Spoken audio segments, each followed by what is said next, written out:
Friendships are dependent on a variety of things. Above all, they're dependent on the people. People can be friends. Only humans have this capability to call someone their friend. Now, when a country thinks some other country is its friend, it can either be right or wrong. The country might or might not be its friend.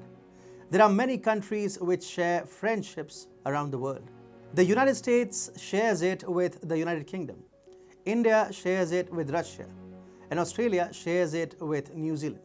China thought it had a friend too, but China is a lonely country.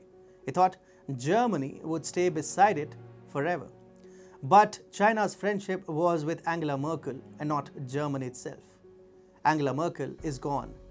So is China's friend, and the storm is only beginning to catch wind now. Hi and welcome. You're watching TFI Global, the foreign affairs and geopolitical analysis arm of the TFI Media Group. I'm your host Atul Mishra, and in this video I will tell you how Germany did not take a day to turn into a China hawk after China Dove Angela Merkel's departure. Let's begin. Angela Merkel is now a relic of the past. Having been in office for 16 years as Germany's chancellor, Merkel drove Germany so close to China that the country began burning without being able to decouple itself from the communist monster. But now a change of guard has happened. Germany has a new chancellor in the form of Olaf Scholz, and a new coalition government has taken charge of Germany with a single mandate of making China's life miserable. The Chinese Communist Party, the CCP, has been having a blast in Germany for the past 2 decades.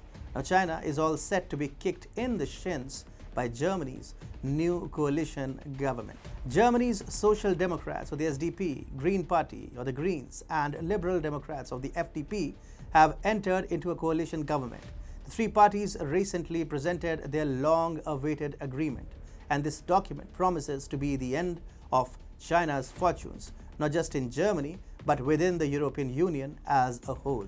On Thursday, Olaf Scholz took charge as Germany's chancellor from Angela Merkel. His government is wasting no time in rounding up China. In a coalition agreement signed by the new German government, it has been laid out that China will be treated as a systemic rival. This is for the first time that Germany has referred to the Red Rogue nation as a systemic rival.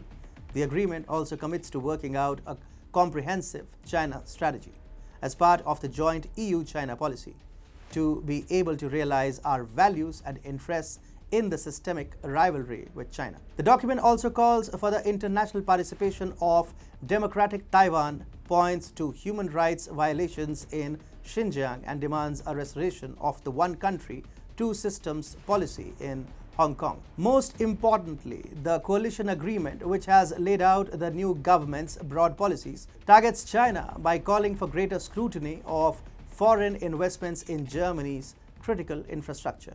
The new German government will have its foreign policy led by the Greens Party, which is by far the most China-skeptic party in Germany.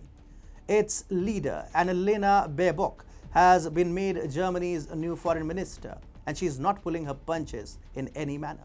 In an interview, Foreign Minister Baerbock said, "In the long run, eloquent silence is not a form of diplomacy, even if it has been seen that way by some in recent years." Baerbock made it clear that the new coalition government will not continue the course Angela Merkel pursued during her 16 years at the helm. In the Tagesthein daily newspaper, Baerbock called the People's Republic of China a systematic competitor and urged strategic solidarity with democratic partners, defending our values and interests together, and patiently advocating these values in our foreign policy. So far, 6 countries have announced diplomatic boycotts of the Winter Olympics to be held in Beijing next year. These are the United States, United Kingdom, New Zealand, Canada, Australia, and Lithuania. And Germany could be the next. When asked about the upcoming Beijing Olympics, Baerbock declined to rule out a boycott. She said, "Considering how the Chinese leadership has been treating tennis player Peng Shuai or the imprisoned citizen journalist Zhang Jian, we should definitely take a closer look at the Olympic Games." Germany boycotting the Winter Olympics, speaking up on China's human rights abuses and its harassment of Taiwan, while also economically decoupling from Beijing, will most definitely end up rendering Xi Jinping sleepless.